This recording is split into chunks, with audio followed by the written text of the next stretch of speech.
we didn't see any satisfaction relating to the explanation as to how the economic challenges will be resolved, only for them to be repeating the same thing. Of critical concern is the areas relating to roads, and it is worrying because everybody is aware that an efficient and competent road transport system is a precondition for general economic development in every country, and Ghana is no exception. And in Ghana back here, about 99% of our fleet depend on road transport, and so it means that our economy is basically road transport driven. And so we expect that whoever is in charge of managing the road sector, because of its effect on development and everything, it should be managed and managed well. So if it is not managed, our roads are not managed and maintained, it has repercussion, adverse effects on the economy. Everybody is talking about our roads in Ghana here, that our roads have gone bad. And major stakeholders like the transport union, the market women, and virtually everybody is complaining about the bad state of our road, especially immediately after knocking out of the rainy season. And many of the MPs do accept this, particularly those in the rural areas, that our roads are bad. They are bad because of the fact that government is not doing anything critically about it. And so if you listen, when we listen to the minister's presentation, I saw a lot of cosmetization, that a lot of things are being cosmetized. It's cosmetic, they're not real. Because you see some of the roads that were talked about are roads that we expect that they were out of the table for a very long time. Still they are in there, and we haven't even freedom.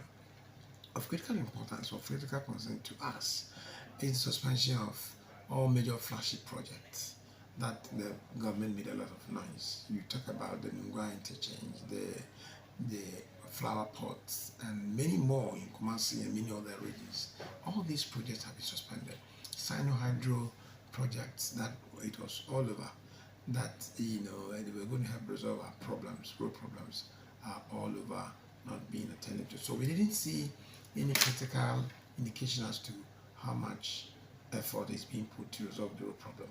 Now we realize that because of the inaction of the government in resolving our road challenges, that is why we are getting all these problems. You remember, we have they tagged it year of road 1, year of road 2, and year of road 3. It's just trying to just make fun of us, and you are not seeing any improvement.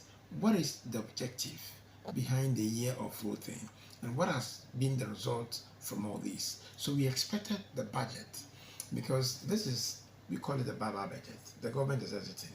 So we expected, an account of its stewardship, the government stewardship from 2017 up to date. So the year of road 1, year of road 2 that we talked about, where are we in terms of policy achievement? And if at the end of the day, everybody is talking about our bad state of our roads, that is a problem. The other concern is also that we realize that the government has been interested since this period of just awarding contracts, and contractors are not being paid. As we speak now, the ministry owes so much money that they are not even able to confirm how much is it. But we think that it's over 50 billion Ghana cedis owed to contractors. The government has also, over the period, awarded over 1,500 contracts, and it's worrying. Recently, we had Utumfo, when the regional minister Fashandri was reporting to Utumfo and his chiefs, that yes, they have awarded a lot of these projects because they are not, paying contractors. All these projects have been abandoned, and it translates into the destruction of the roads. And so, basically, what we are observing now is the deterioration of our roads. Our roads are deteriorating, and why the need, the rush to award everything and not doing anything about it? You just want to cut what you can work on and do it. So this is a critical problem, and the facts are there to show. The issue relating to the road size, the total road network size, the condition mesh, and the proportion of roads maintained and have rehabilitated, all are a problem, including corruption and thievery. And that was added by by the Minister for Roads and Highways, Amakwata. Amakwata has told us publicly that his ministry has a lot of thieves and corrupt people, and so he's supervising over thieves and corrupt, staff, which are it's worrying. And the question is that is it because of the kickbacks they want to? That is why they are just awarding everything. The challenge we have is the maintenance.